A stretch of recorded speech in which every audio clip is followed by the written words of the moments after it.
నమస్తే, నేను Roja. Welcome to party headquarters. రాజకీయం మనకు కనిపించేది కాదు, రాజకీయం మనకు వినిపించేది కాదు. రాజకీయం ఒక అదృశ్య శక్తి, రాజకీయం కనిపించని మూడవ శక్తి. కాదేది కవితకు అనర్హం అన్నారు కవి. కానీ రాజకీయానికి అతీతం కానిది ఏదీ ఉండదు.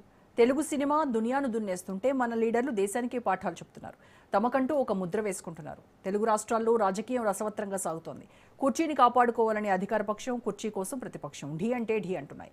ఏపీలో కూటమి వర్సెస్ వైసీపీ పతాక స్థాయికి యుద్ధం చేరుకుంటే తెలంగాణలో యుద్ధం రెండేళ్లకే ఊహకు అందని విధంగా ముందుకు సాగుతోంది. ఇలాంటి ఎన్నో విషయాలను మీ ముందుకు తీసుకొచ్చేందుకు Raj news party headquarters కార్యక్రమాన్ని తీసుకొచ్చింది.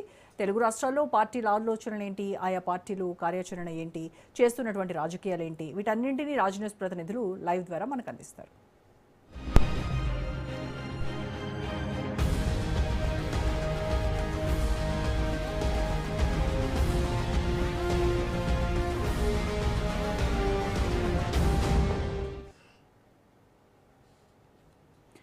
కాంగ్రెస్ బీజేపీ మధ్య మాటల యుద్ధం రోజు రోజుకు తీవ్రంగా మారుతోంది. దక్షిణాది రాష్ట్రాలకు అన్యాయం జరుగుతుందని తీవ్ర ఆందోళన వ్యక్తం చేస్తున్నారు సీఎం రేవంత్ రెడ్డి. ఈ నేపథ్యంలో ఆయన ప్రధానమంత్రికి లేఖ రాయడంతో పాటు ఇతర దక్షిణాది రాష్ట్రాల ముఖ్యమంత్రులను కూడా అప్రమత్తం చేశారు.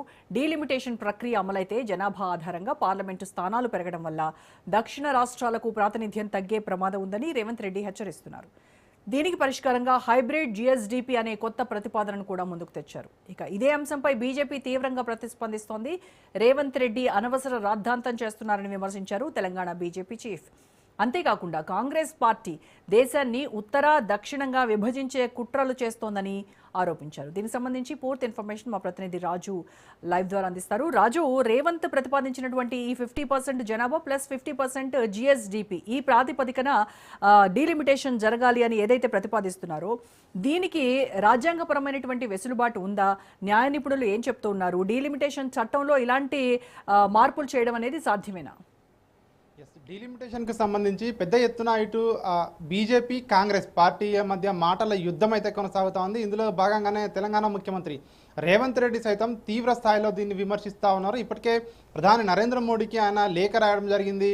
దీనికి సంబంధించి ఇదే విధంగా ప్రోరేటా ప్రకారమే ఇప్పటికే కేంద్ర ప్రభుత్వం సూచించిన విధంగా ఒకవేళ డీలిమిటేషన్లో భాగంగా సీట్లు పెంచుకుంటూ పోతే ఖచ్చితంగా దక్షిణాది రాష్ట్రాలకు తీవ్ర అన్యాయం జరుగుతుంది. దీన్ని పెద్ద ఎత్తున ప్రతిఘటిస్తాము. దక్షిణాది రాష్ట్రాలు ఏకతాటిపైకి వచ్చి కేంద్ర ప్రభుత్వం తీసుకున్నటువంటి నిర్ణయాల పట్ల, కేంద్ర ప్రభుత్వం వైఖరి పట్ల దేశవ్యాప్త ఉద్యమానికి శ్రీకారం చుడతామని చెప్పి కూడా ఇప్పటికే ముఖ్యమంత్రి హెచ్చరికలు జారీ చేసిన పరిస్థితి ఉంది. అయితే ఆయన ముఖ్యమంత్రి రేవంత్ రెడ్డి ప్రోరేటా జిఎస్డిపి విధానం ఏదైతే తెరపైకి తీసుకుని వస్తూ ఉన్నారో ఇది అసలు ప్రపంచంలో ఎక్కడా కూడా ఇట్లాంటి విధానం లేదు అని చెప్పేసి ఒకవైపు బీజేపీ నేతలు విమర్శిస్తూ ఉన్నారు. బీజేపీ రాష్ట్ర అధ్యక్షుడు రామచంద్రరావు కూడా దీన్ని తీవ్రంగా విమర్శిస్తున్నటువంటి పరిస్థితి కనిపిస్తూ ఉంది. ప్రధానంగా ముఖ్యమంత్రి రేవంత్ రెడ్డి ఈ విధానంలో రెండు అంశాలను తెరపైకి తీసుకువస్తున్నారు. గతంలో జనాభా నియంత్రణ పాటించినటువంటి దక్షిణాది రాష్ట్రాలు సక్సెస్ఫుల్గా జనాభా నియంత్రణను పాటించాయి.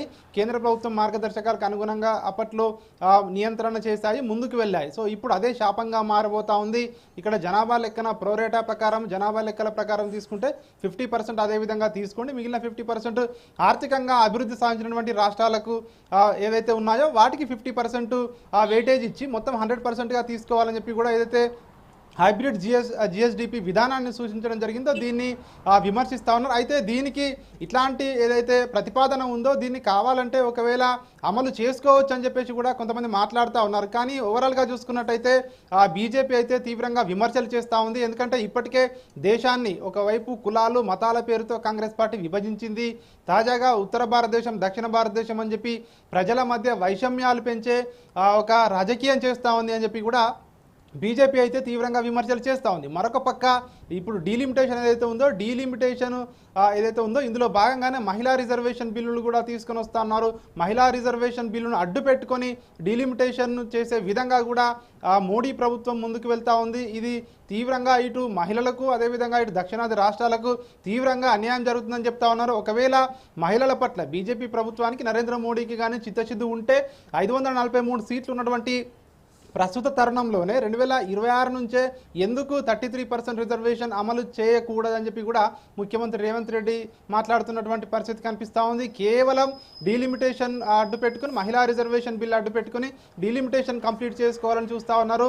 ఇక మీదట రాబోయే రోజుల్లో డీలిమిటేషన్ కనుక కంప్లీట్ అయిన తర్వాత ఈ 850 సీట్లు ఏవైతే వస్తాయో రాష్ట్రాలకు 815, కేంద్రపాలిత ప్రాంతాలకు 35 సీట్లు వచ్చిన తర్వాత రాబోయే రోజుల్లో కేంద్రంలో ప్రభుత్వం ఏర్పడాలంటే దక్షిణాది రాష్ట్రాలకు ప్రాతినిధ్యం, అంటే వీళ్ళ సంబంధం లేకుండానే ఉత్తరాది రాష్ట్రాల మెజారిటీతోనే ప్రభుత్వం ఏర్పడే విధంగా కూడా కుట్రలు జరుగుతూ ఉన్నాయి. దీన్ని ఎట్టి పరిస్థితుల్లోనూ మేము ప్రతిఘటిస్తామని చెప్పేసి కూడా ముఖ్యమంత్రి రేవంత్ రెడ్డి చెప్తా ఉన్నారు. ఇప్పటికే ఇండియా కూటమి కూడా దీన్ని విమర్శిస్తూ ఉంది. దీనికి సంబంధించి ఒకవైపు అఖిలపక్ష సమావేశాన్ని ఏర్పాటు చేయండి, అన్ని పార్టీల అభిప్రాయాలను తీసుకోండి, దీనికి సంబంధించి విస్తృతమైనటువంటి చర్చ జరిగిన తర్వాతే పార్లమెంటు ప్రత్యేక సమావేశాల్లో ఏర్పాటు చేసి బిల్లును ఆమోదించుకోవాలి తప్ప ఇప్పటికే ఇటు రాజకీయ పార్టీలకు దీనికి సంబంధించి పెద్ద ఎత్తున అనుమానాలు ఉన్నాయి. అదేవిధంగా ఇటు వివిధ పార్టీల ఎంపీలకు, ప్రజాప్రతినిధులకు దీనికి సంబంధించి అనుమానాలు ఉన్నాయి. ఆ అనుమానాలన్నింటినీ కూడా నివృత్తి చేసిన తర్వాతనే ప్రభుత్వం ముందుకెళ్ళాలి, కానీ ఈ విధంగా మొండి వైఖరితో ముందుకు వెళ్ళడం సరికాదని చెప్పేసి కూడా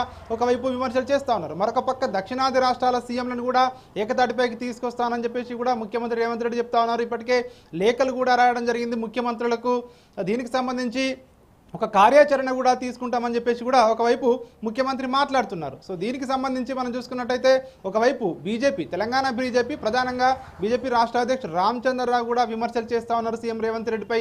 ఒక దక్షిణాది రాష్ట్రానికి సంబంధించినటువంటి పార్టీ అధ్యక్షునిగా చెప్తా ఉన్నాను, బీజేపీ పార్టీ అధ్యక్షునిగా చెప్తా ఉన్నాను, ఎవరికీ కూడా దీనివల్ల అన్యాయం జరగదు. ఈ డీలిమిటేషన్ వల్ల ఒకవేళ రేవంత్ రెడ్డి చెప్పే థియరీ ఏదైతే ఉందో, ఆ ప్రోరేటా జిఎస్డిపి థియరీ ఏదైతే ఉందో దీని ప్రకారం ముందుకు వెళ్తే కేవలం హైదరాబాద్ మినహా ఎక్కడా కూడా డీలిమిటేషన్లో సీట్లు పెరగవు, ఆయన కొడంగల్ నియోజకవర్గం కూడా ఉంటుందో పోతుందో అన్నటువంటి కామెంట్ కూడా చేస్తున్నటువంటి పరిస్థితి చేస్తూ ఉంది. సో ఆ విధంగా కాకుండా అన్ని రాష్ట్రాలకు సమన్వయం చేసే విధంగా కూడా 50% పెంచే విధంగా కూడా నిర్ణయం తీసుకోవడం ఏదైతే ఉందో, సో ఇది అందరికీ ఆమోదయోగ్యమైనటువంటి నిర్ణయం అని చెప్పి కూడా రాజు అయితే దీనికి సంబంధించి దక్షిణాది రాష్ట్రాల సీఎంలందరినీ ఏకతాటిపైకి తీసుకొచ్చి ఏకాభిప్రాయం తీసుకొచ్చేటువంటి దిశగా రేవంత్ ఇప్పటికే అడుగులు వేస్తున్నారు. దానిలో భాగంగానే అటు స్టాలిన్ను, ఇప్పటికే సిద్ధరామయ్యను, చంద్రబాబును వీళ్ళందరినీ అప్రమత్తం చేస్తూ ఉన్నారు.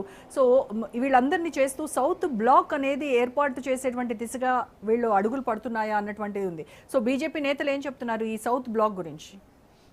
సౌత్ బ్లాక్లో ప్రధానంగా ఇటు తెలంగాణ, ఇటు కర్ణాటక, అదేవిధంగా ఇటు కేరళ, తమిళనాడు కలిసి వచ్చే అవకాశం కనిపిస్తూ ఉంది. కానీ మనకు ఇటు ఏపీ అయితే కలిసి వచ్చే అవకాశం ఉండదు. ఎందుకంటే ఆంధ్రప్రదేశ్ ఇప్పటికీ ప్రస్తుతం అయితే ఎన్డీఏ ప్రభుత్వంలో కొనసాగుతూ ఉంది కాబట్టి సో దీనికి సంబంధించి రేవంత్ రెడ్డి చేసే ఏదైతే దక్షిణాది రాష్ట్రాల ముఖ్యమంత్రులను ఏకతాటిపైకి తీసుకొస్తానని చెప్పేసి ఏదైతే మాట్లాడుతూ ఉన్నారో, సో ఇది సాధ్యమయ్యే పనేనా అన్నటువంటి ప్రశ్నలు కూడా ఉత్పన్నమవుతూ ఉన్నాయి. ఒకవేళ దక్షిణాది రాష్ట్రాలన్నీ కూడా ముక్తకంఠంతో దీన్ని వ్యతిరేకించేనా, ఒకవేళ వ్యతిరేకించినా కూడా ఇప్పటికిప్పుడు ఇది ఆగుతుందా? ఎందుకంటే రేపటి నుంచి ప్రారంభం కాబోయే పార్లమెంట్ సమావేశాల్లో, ఈ 3 రోజుల పాటు జరిగే సమావేశాల్లో ఉభయ సభల్లో కూడా ఈ బిల్లు ఏదైతే చట్ట సవరణ ఉందో చట్ట సవరణ చేసి తీరుతామని చెప్పేసి ఇప్పటికే ఒకవైపు ముసాయిదా బిల్లు కూడా సిద్ధమైన నేపథ్యంలో సో మరి ముఖ్యమంత్రి రేవంత్ రెడ్డి చేస్తున్నటువంటి మాటలు హెచ్చరికలు కానివచ్చు, సో ఏ విధంగా దాని ప్రభావం ఉంటుందన్నటువంటి చర్చ కూడా పొలిటికల్ వర్గాల్లో పెద్ద ఎత్తున కొనసాగుతూ ఉంది. ఇప్పటికే ముఖ్యమంత్రి రేవంత్ రెడ్డి ఢిల్లీకి వెళ్ళడం జరిగింది.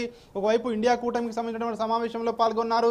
దీనికి సంబంధించి దేశవ్యాప్తంగా ఇండియా కూటమి ఎట్లాంటి నిర్ణయం తీసుకోబోతా ఉంది, ఒకవేళ ఇండియా కూటమి కనుక దక్షిణాది రాష్ట్రాల వైపు మొగ్గు చూపితే ఉత్తరాదిలో సో ఏ విధంగా పార్టీకి నష్టం జరగదా అన్నటువంటి ఆలోచన కూడా దేశవ్యాప్తంగా చేస్తున్నట్టుగా కూడా కాంగ్రెస్ పార్టీ ఆలోచనలో ఉన్నట్టుగా కూడా తెలుస్తూ ఉంది. ఏది ఏమైనప్పటికీ ఉత్తరాది దక్షిణాది అన్నటువంటి చర్చ అయితే పెద్ద ఎత్తున జరుగుతూ ఉంది.